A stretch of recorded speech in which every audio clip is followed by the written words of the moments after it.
The Lord be with you. A reading from the Holy Gospel according to Luke.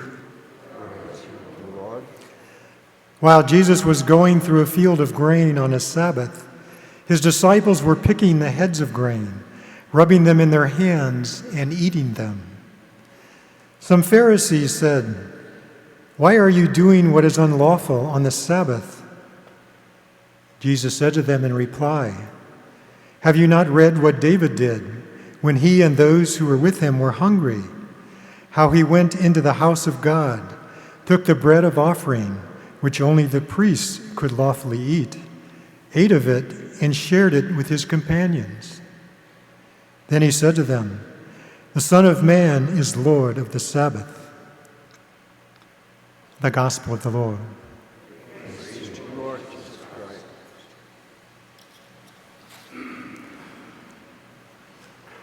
Good morning and welcome to those joining us on the live stream. Today we hear about the third commandment. Remember to keep holy the Sabbath. In the time of Jesus, there were some 39 laws, 39 kinds of work that were forbidden to do on the Sabbath. And so the disciples, when they were picking grain, that was the same as harvesting. That was work. You're not supposed to do that. When they were rubbing the grain in their hands, that's the same as milling. So you're not supposed to be doing that.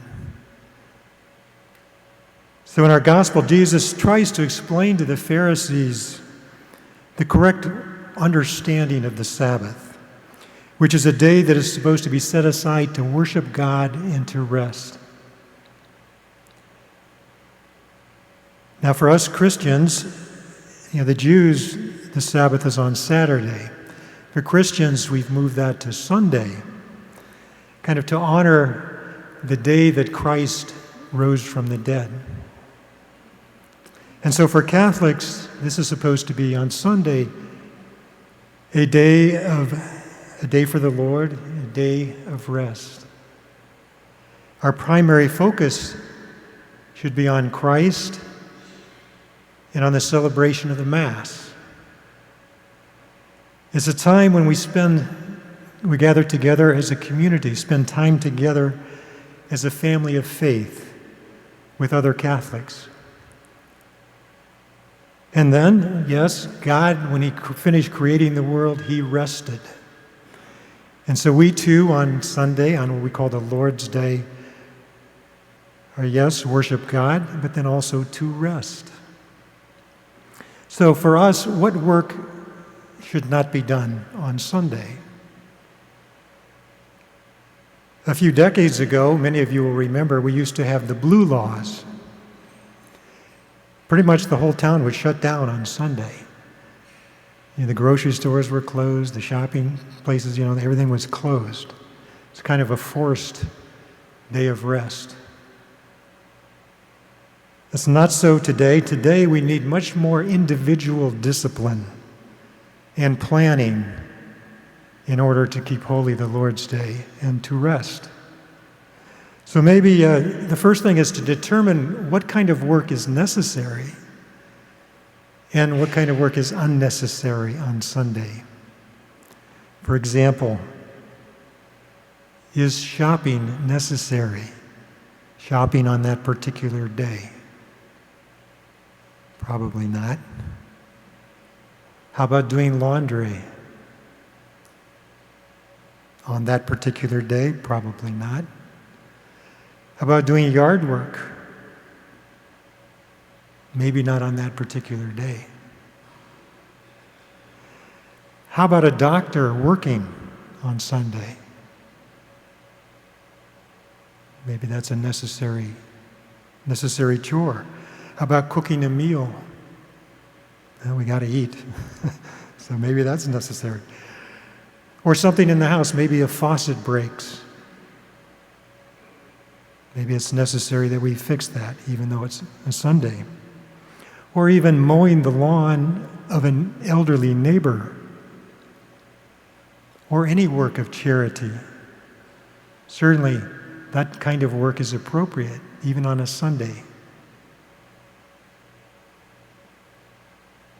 But in terms of keeping the Sunday holy, maybe as Catholics we can maybe do one special thing to try to keep it holy. Maybe an extra prayer, maybe saying a rosary, maybe even together as a family.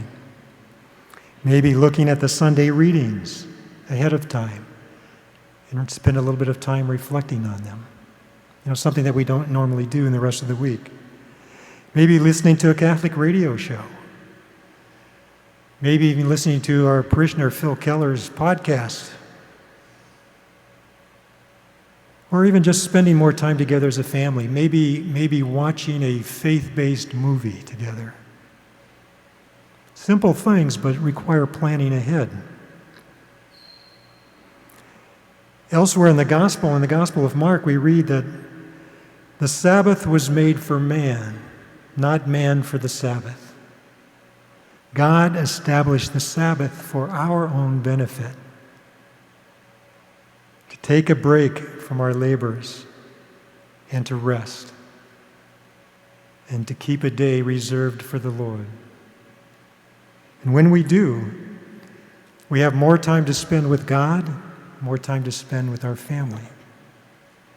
And when we plan ahead, we can really enjoy the purpose of the Sabbath, a day set aside to worship God and to rest.